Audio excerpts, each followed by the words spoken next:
surrounded by music from my brother and my father.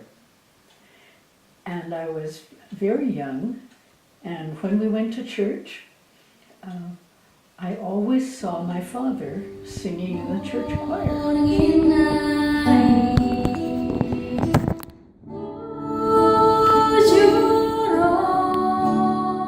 Well, when it was the evening service, there weren't as many people there, and so my father would let me come up and stand beside him.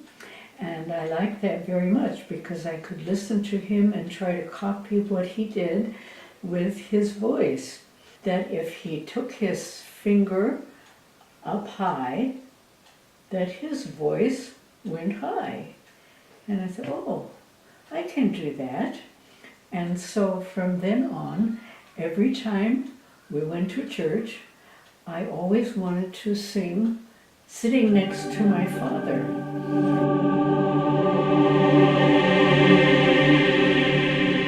And I could stand there and he would point the notes out to me, and I thought, oh, now I'm going to be a musician because I can sing those notes. And I didn't know anything about what they meant, but I sat next to my father, and by his singing I could do the same thing he was, and I was so happy about that.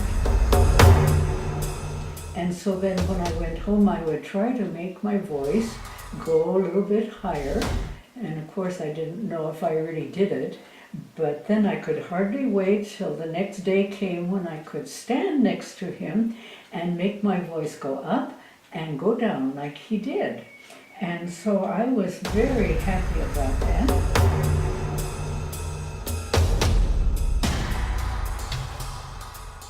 And that's the beginning of when I figured out that reading music wasn't as bad as I thought it was. And I was so proud of myself that time. And I can just remember now how my father was doing that. He didn't go to school, and so he wasn't taught to sing, but somehow he figured that out, and then he passed that on to me. When he would send me to school, music school, I was so happy that I knew more than the other students did. And so that set me off to a wonderful time. I mean, you like to be the best in the class. And so when I would come home, my father would ask what I had learned that day. And I wished that someday I could do the same thing and help other people. And of course, God helped me to do that. And every time I lead a choir or a group, I think, oh, I wish my father was here. It was a wonderful beginning to my music. Yes, I had a women's choir, but we decided that we would like to go and sing to people in hospitals. And I had to go to the hospital and talk to the matron to see if she would let us come. And so she agreed. And it was a big hospital, Bergwaneth. And it was a big hospital, so we divided ourselves into groups, and then we went to each room and each aisle, and we sang something different for each group. We prayed for them. We left them a Christmas card, and when we left, the matron said, oh, I hope you can come and do this again. That was so helpful for these people here. Some of them are going to die very soon.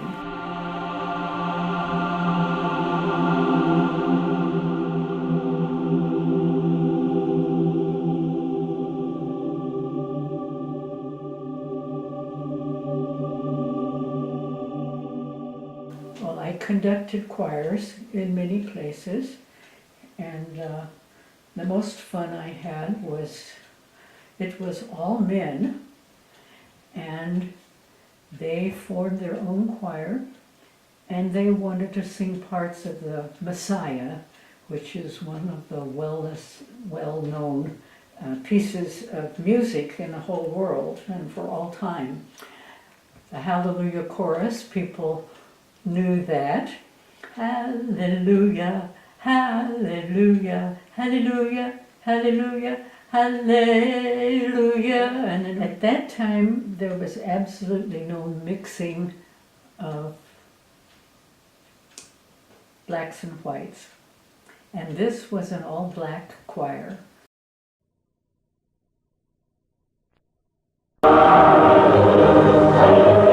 The African Mirror visits a rehearsal of a giant musical recital by Africans, organized by the Johannesburg Moths. Under the direction of Joseph Friedland, the choir of 120 performs an excerpt from Handel's Messiah.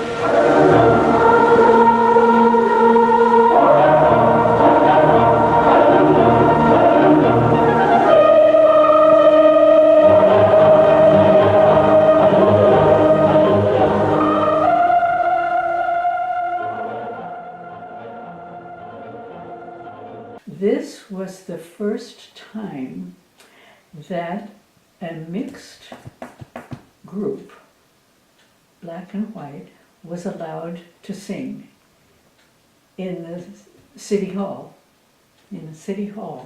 instead of listening.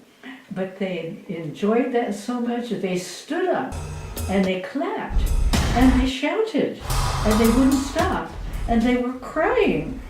And then our singers were looking at them and saying, why are they crying? What, did we do something wrong?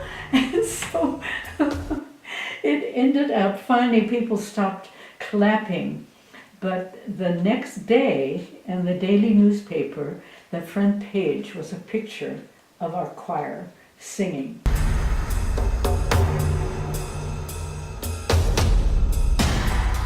And it changed the attitudes of the whole country. And I'm so proud of that.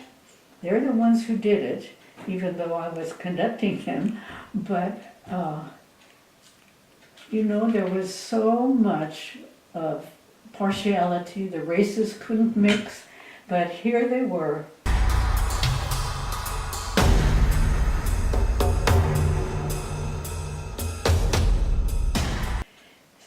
So I practiced every day at our church on the organ, and this one particular day I went there and got my music ready and everything, and then I started to play with my feet and with my hands, practicing my music.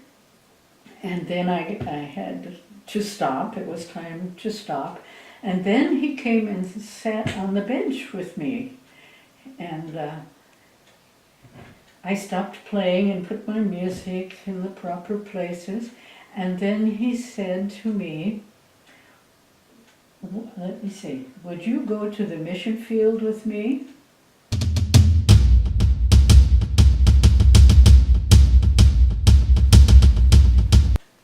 And there was a long silence. I was thinking, what is he talking about? What would we do going to a mission field? What mission field? Where? What would we do? I don't know anything about that. What is he talking about? And so